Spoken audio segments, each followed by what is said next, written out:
want to tell you about the increased number of hours which we consumed during scrolling the reels, watching social media contents.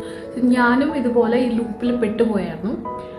ഇതിൽ നിന്ന് exit ചെയ്യാൻ വേണ്ടിയിട്ടുള്ള വളരെ easy ആയിട്ടുള്ള മെത്തേഡാണ് ആ കണ്ടന്റ് കൺസ്യൂം ചെയ്യുന്നതിന് പകരം നിങ്ങൾ ആ കണ്ടന്റ് പ്രൊഡ്യൂസ് ചെയ്യുന്ന ഒരാളായിട്ട് മാറുക. Simple as that. നമുക്ക് റീച്ച് കിട്ടാനോ വ്യൂസ് കിട്ടാനോ അല്ലെങ്കിൽ ഒത്തിരി ഫോളോവേഴ്സിനെ ഉണ്ടാക്കാനോ ഒരു കണ്ടന്റ് ക്രിയേറ്ററായിട്ട് മാറാനോ ഒന്നുമല്ല.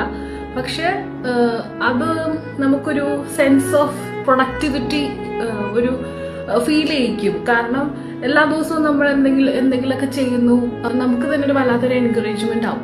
കൂടുതൽ കണ്ടന്റ്സ് ഉണ്ടാക്കിയിട്ട് ഞാൻ പറയുന്ന പോലെ വ്യൂസ് കിട്ടാനോ ഫോളോവേഴ്സിനെ കിട്ടാനോ സബ്സ്ക്രൈബേഴ്സിനെ കിട്ടാനോ അല്ല. പക്ഷെ നിങ്ങൾ ആ കണ്ടന്റ് ഉണ്ടാക്കാൻ തുടങ്ങുന്ന മൊമെന്റിൽ നിങ്ങൾക്ക് മനസ്സിലാവും സോഷ്യൽ മീഡിയയിൽ കണ്ടന്റ് ഉണ്ടാക്കുന്നത് ഇത്ര എളുപ്പമുള്ള കാര്യമില്ല.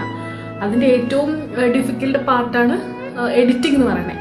അപ്പോൾ അങ്ങനെ നിൽക്കുന്ന സമയത്ത് നിങ്ങൾക്ക് കണ്ടന്റ് ക്രിയേറ്റേഴ്സിനെ ക്രിട്ടിസൈസ് ചെയ്യാനുള്ള ഒരു ടെൻഡൻസി കുറച്ച് കൺസ്യൂമർ ആയിട്ട് മാറാനുള്ളതിനേക്കാളും കുറച്ചുകൂടെ പ്രൊഡ്യൂസേഴ്സ് ആയിട്ട് മാറാൻ നിങ്ങൾക്ക് ഒരു ടെൻഡൻസി ഉണ്ടാവുമ്പോൾ എവിടെയൊക്കെയാണ് അവരുടെ മാർക്കറ്റിംഗ് ടെക്നിക്സ്, നമ്മുടെ സമയം എങ്ങനെയാണ് സോഷ്യൽ മീഡിയ സ്റ്റീൽ ചെയ്യുന്നതെന്നൊക്കെ നല്ലൊരു അവയർനെസ് കിട്ടും.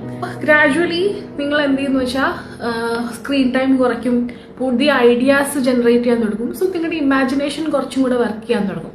അപ്പം ഒരു എന്താ പറയുക, ഒരു അഡിക്റ്റീവ് പാറ്റേണിൽ നിന്ന് ഈസി ആയിട്ട് നമുക്ക് മാറാൻ പറ്റും. ഇങ്ങനെയാണ് ഞാൻ എൻ്റെ social media over consuming nature കുറച്ചുകൊണ്ട് വന്നത്.